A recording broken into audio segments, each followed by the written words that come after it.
সবাইকে জয় যিশু।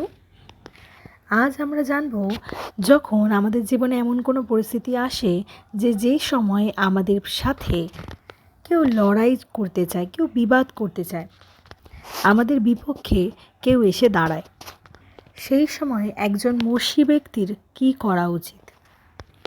প্রভুর বচন বলে 2 বংশাবলী 20 থেকে 23 পর্যন্ত। যদি আমরা এই পর্যন্ত বাক্যকে পড়ি তাহলে আমরা বুঝতে পারব, জিওশাফট নামে একজন রাজা ছিলেন, যিনি প্রভুর প্রতি ভয়শীল ছিলেন। তিনি যখন জানতে পারলেন তার বিরুদ্ধে কিছু দেশ লড়াই করার জন্য তৈরি হয়েছে, তখন তিনি ভয় পেলেন না যে আমার রাজ্য যদি তারা কেড়ে নেয়, যদি আমি সর্বশান্ত হই, যদি আমার আর কিছুই না থাকে। এই খবর শুনে যারা ভয় পাচ্ছিল, তিনি তাদেরকে বললেন, তোমরা আপন ঈশ্বর সদাপ্রভুতে বিশ্বাস করো, তাহাতে সুস্থির হইবে, আর তাহার ভাববাদিগণে বিশ্বাস করো, তাহাতে কৃতকার্য হইবে। এরপর তিনি তার কিছু লোকদের নিয়ে পরামর্শ করলেন। তাদেরকে বললেন, সেনাদলের আগে আগে গিয়ে সদাপ্রভুর প্রশংসার গান গাইতে গাইতে, তার মহিমা করতে করতে, তার প্রশংসা করতে করতে তোমরা এগিয়ে যাও।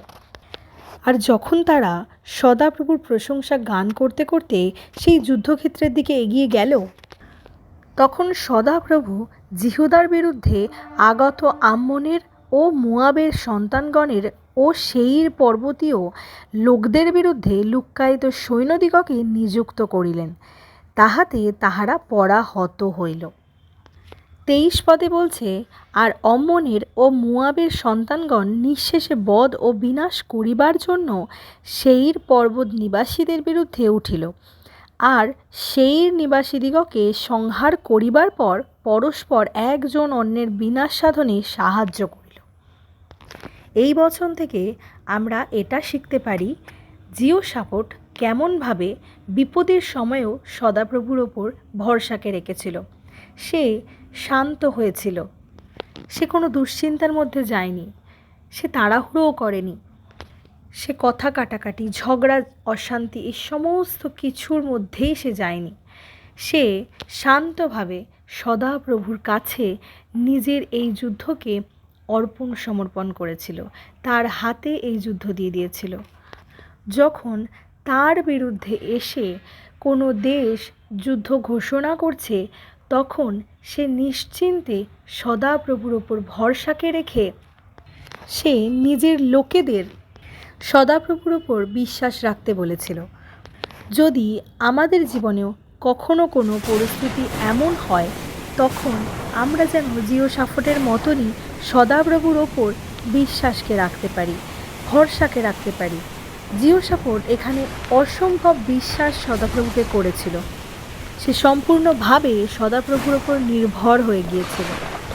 সে চাইলে সেই দেশের বিরুদ্ধে সে যুদ্ধ করতে পারত, কিন্তু সে যুদ্ধ করেনি। সে সদাপ্রভুর ওপরে ছেড়ে দিয়েছিল। আর যখন সদাপ্রভুর হাতে সেই যুদ্ধকে ছেড়ে দেয়, তখন সদাপ্রভু তার বিরুদ্ধে যতগুলো দেশ লড়াই করবে বলে এসেছিল, তাদেরকে একজনকেও তাদের মধ্যে পালিয়ে যেতে দেননি তিনি। জিওশাফটের রাজ্যকে তিনি তাদের হাত থেকে রক্ষা করেছিলেন, তাদের সেই যুদ্ধতে হারিয়ে দিয়েছিলেন।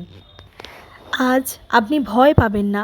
আপনার বিরুদ্ধে যদি কেউ যুদ্ধ করতে আসে, আপনার বিরুদ্ধে যদি কেউ বাজে কথা বলতে আসে, যদি কেউ আপনাকে উত্ত্যক্ত করতে আসে, আপনি প্রভুর ওপর সেই ভারকে দিন, আর নিশ্চিন্তে আপনি প্রভুর মহিমা করুন, প্রশংসার গীত গান। এত বড় যুদ্ধের পরিস্থিতির মধ্যেও জিওশাফট যদি সদাপ্রভুকে প্রশংসা দিতে না ভুলে যায়, তো আপনিও আপনার কঠিন পরিস্থিতিতে সদাপ্রভুকে প্রশংসা দিন, তার উদ্দেশ্যে গান গান, তার উদ্দেশ্যে প্রশংসা গীতকে গান। আপনার যুদ্ধ পরমেশ্বর লড়বে।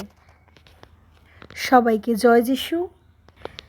এরকম ভিডিও আরও পাওয়ার জন্য আমাদের চ্যানেলটিকে অবশ্যই সাবস্ক্রাইব করে রাখবেন।